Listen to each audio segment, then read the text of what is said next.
Israeli terrorists have just been given a taste of their own medicine by brave Indonesians and the Court of Arbitration for Sport.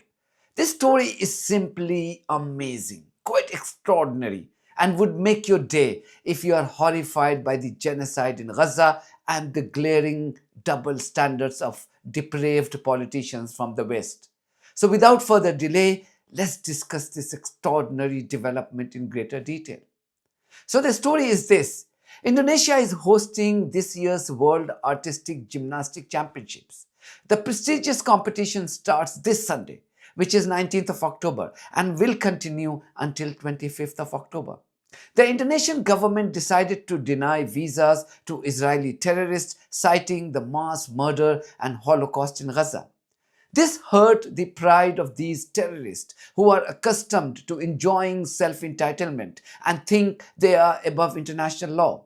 So, the illegal settler colony approached the Court of Arbitration for Sport, also known as the CAS. The Israel Gymnastic Federation told the CAS to either compel the International Gymnastic Federation, which is FIG, to move the World Championships out of Indonesia or force Indonesians to give visas to Israeli athletes. The CAS has told these self-entitled lot that it can't do either. Now this is going to hurt these maniacs. A CAS statement said the International Gymnastics Federation argued that it had no prerogatives. Yes, the word they used, it had no prerogatives in the issuing of entry visas, and the Indonesian government's decision not to grant the visa falls outside the competence of the organization. One of the Israeli gymnasts wanting to take part in this year's World Championship was Artem Dolgopiat, who is also the reigning world champion.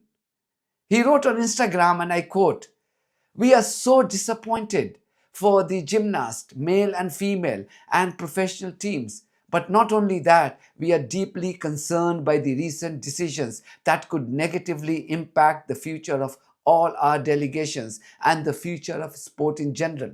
We continue the fight, hoping to achieve justice, but unfortunately, we will no longer be able to compete in these world championships." End quote. Now, the Israeli terrorists were expected to mount a second appeal, but the CAS has made it absolutely clear that this wouldn't be entertained before the World Championships that end on 25th of October.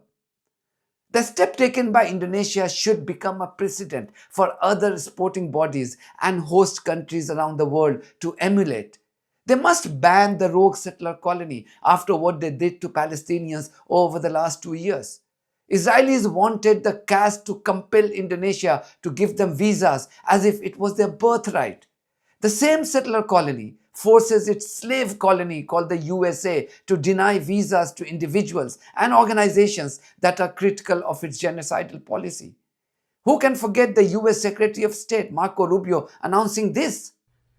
Under President Trump, the United States will stand with the Jewish people. We have implemented a vigorous new visa policy that will prevent foreign nationals from coming to the United States to foment hatred against our Jewish community. We are holding international organizations and nations accountable for rhetoric against Israel that resurfaces in the manifesto of monsters like Iran and Sarah's killer. But we do see an eventual light at the end of this long tunnel of suffering.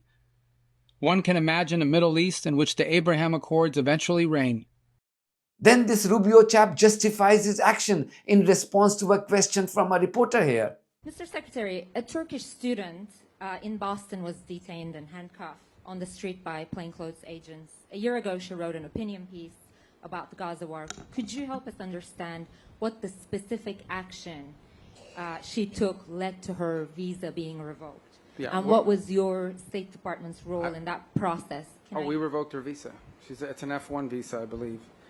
We revoked it, and here's why. And I'll say it again. I said it everywhere. Let me be abundantly clear, okay? If you go apply for a visa right now, anywhere in the world, let me just send this message out. If you apply for a visa to enter the United States and be a student, and you tell us that the reason why you're coming to the United States is not just because you want to write op-eds, but because you want to participate in movements that are involved in doing things like vandalizing universities, harassing students, taking over buildings, creating a ruckus, we're not going to give you a visa.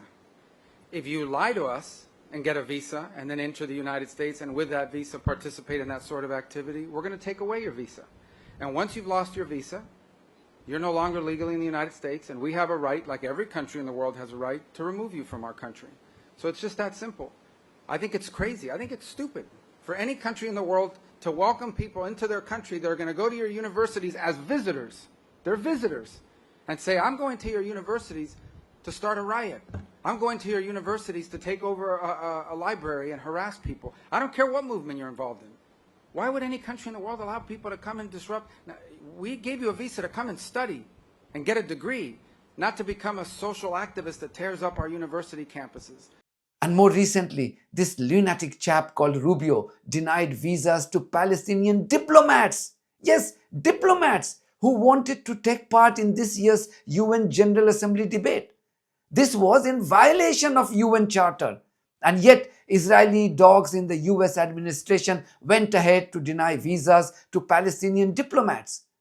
And when an upright country wants to simply make a point by highlighting the mass murder of hundreds of thousands of innocent Palestinians by Israeli terrorists, this becomes unacceptable to the proponents of this genocide.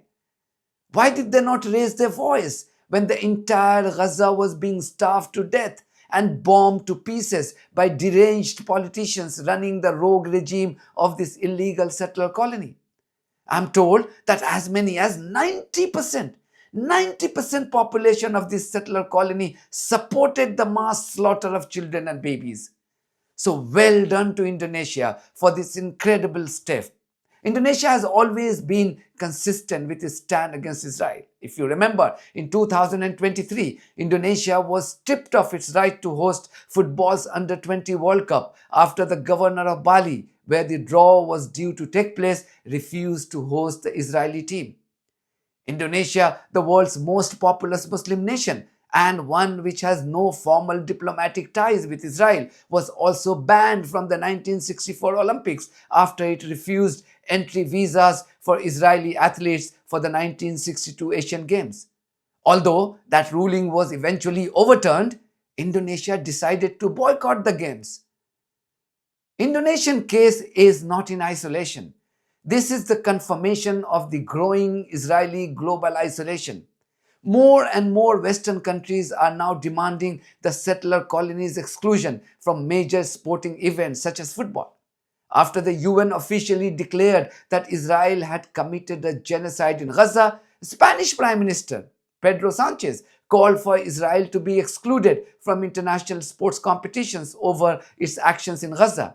And there have been growing calls for the country to be suspended from international football as well. This is highly likely to take place. The vote will take place next week, and UEFA's 20 members executive committee are in favor of supporting such a vote, which means that Israel national and club players cannot compete in international play, which could have also a direct impact on Israel's participation in next year's World Cup. Just before the UEFA was to take vote on the issue of banning Israeli teams from its competition, Donald Trump announced a ceasefire deal in Gaza. What Indonesia has done requires courage and an impeccable moral compass. A regime that kills children, babies, and innocent civilians for fun must face consequences. Israel must become a pariah entity for the foreseeable future. The civilized global society must be spared from these scumbags. Period. That's it from me. Thank you very much for your support of this platform and our journalism. If you haven't subscribed to my channel, please do so, because that's one of the many ways you can support independent journalism. God bless you all.